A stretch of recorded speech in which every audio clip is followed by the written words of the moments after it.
Sense and Sensibility, Chapter 1. The family of Dashwood had been long settled in Sussex. Their estate was large, and their residence was at Norland Park in the centre of their property, where for many generations they had lived in so respectable a manner as to engage the general good opinion of their surrounding acquaintance. The late owner of this estate was a single man, who lived to a very advanced age, and who for many years of his life had a constant companion and housekeeper in his sister. But her death, which happened 10 years before his own, produced a great alteration in his home, for to supply her loss he invited and received into his house the family of his nephew, Mr. Henry Dashwood, the legal inheritor of the Norland estate, and the person to whom he intended to bequeath it. In the society of his nephew and niece and their children, the old gentleman's days were comfortably spent. His attachment to them all increased. The constant attention of Mr. and Mrs. Henry Dashwood to his wishes, which proceeded not merely from interest, but from goodness of heart, gave him every degree of solid comfort which his age could receive, and the cheerfulness of the children added a relish to his existence. By a former marriage, Mr. Henry Dashwood had 1 son. By his present lady, 3 daughters. The son, a steady, respectable young man, was amply provided for by the fortune of his mother, which had been large, and half of which devolved on him on his coming of age. By his own marriage likewise, which happened soon afterwards, he added to his wealth. To him, therefore, the succession to the Norland estate was not really so important as to his sisters, for their fortune, independent of what might arise to them from their father's inheriting that property, could be but small. Their mother had nothing, and their father only £7,000 in his own disposal.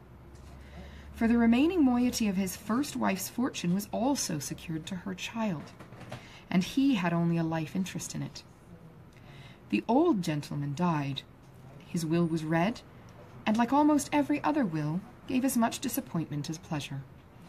He was neither so unjust nor so ungrateful as to leave his estate from his nephew, but he left it to him on such terms as destroyed half the value of the bequest.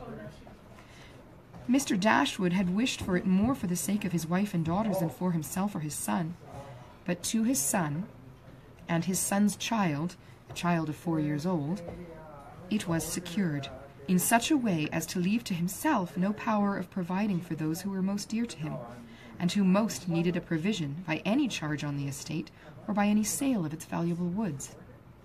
The whole was tied up for the benefit of this child, who, in occasional visits with his father and mother at Norland, had so far gained on the affections of his uncle by such attractions as are by no means unusual in children of 2 or 3 years old, an imperfect articulation, an earnest desire of having his own way, many cunning tricks, and a great deal of noise, as to outweigh all the value of all the attention which for years he had received from his niece and her daughters.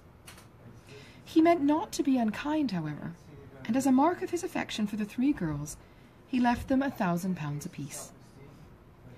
Mr. Dashwood's disappointment was at first severe, but his temper was cheerful and sanguine, and he might reasonably hope to live many years, and by living economically, lay by a considerable sum from the produce of an estate already large and capable of almost immediate improvement.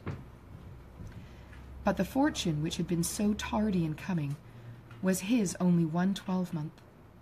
He survived his uncle no longer, and £10,000, including the late legacies, was all that remained for his widow and daughters. His son was sent for as soon as his danger was known, and to him Mr. Dashwood recommended, with all the strength and urgency which illness could command, the interest of his mother-in-law and sisters. Mr. John Dashwood had not the strong feelings of the rest of the family, but he was affected by a recommendation of such a nature at such a time, and he promised to do everything in his power to make them comfortable. His father was rendered easy by such an assurance, and Mr. John Dashwood had then leisure to consider how much there might prudently be in his power to do for them. He was not an ill-disposed young man, unless to be rather cold-hearted and rather selfish as to be ill-disposed.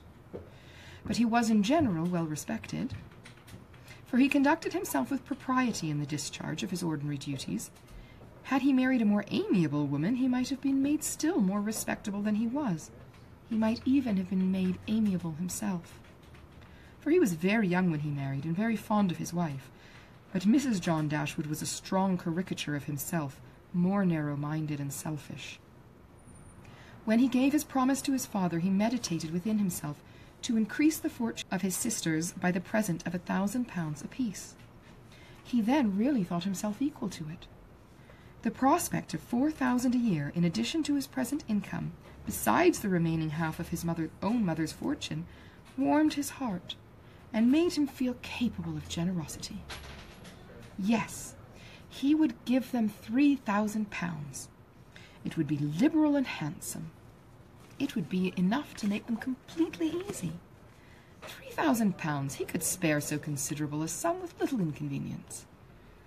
He thought of it all day long, and for many days successively, and he did not repent.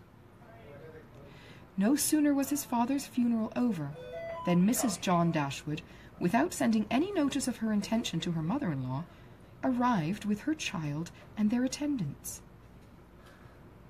No one could dispute her right to come. The house was her husband's from the moment of his father's decease, but the indelicacy of her conduct was so much the greater, and to a woman in Mrs. Dashwood's situation with only common feelings must have been highly unpleasing.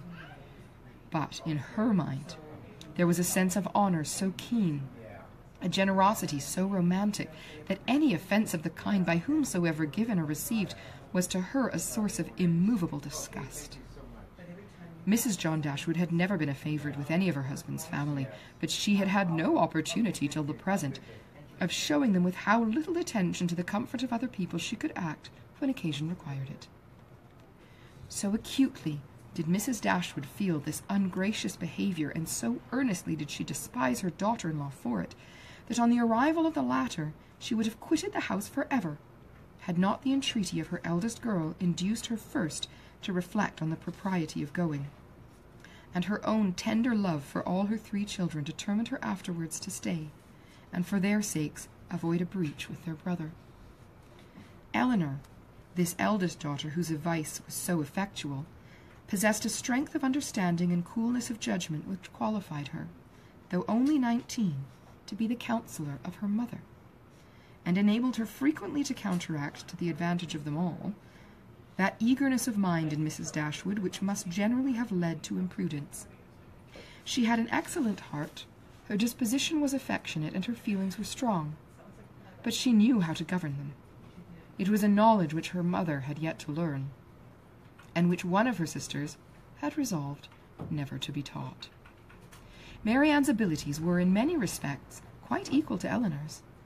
She was sensible and clever, but eager in everything. Her sorrows, her joys would have no moderation. She was generous, amiable, interesting. She was everything but prudent. The resemblance between her and her mother was strikingly great. Eleanor saw with concern the excess of her sister's sensibility, but by Mrs. Dashwood it was valued and cherished. They encouraged each other now in the violence of the affliction. The agony of grief which overpowered them at first was voluntarily renewed, was sought for, was created again and again. They gave themselves up wholly to their sorrow, seeking increase of wretchedness in every reflection that could afford it, and resolved against ever admitting consolation in future. Eleanor, too, was deeply afflicted, but still she could struggle. She could exert herself. She could consult with her brother, could receive her sister-in-law on her arrival, and treat her with proper attention, and could strive to rouse her mother to similar exertion, and encourage her to similar forbearance. Margaret, the other sister, was a good-humoured, well-disposed girl, but as she had already imbibed a good deal of Marianne's romance, without having much of her sense, she did not at 13 bid fair to equal her sisters at a more advanced period of life.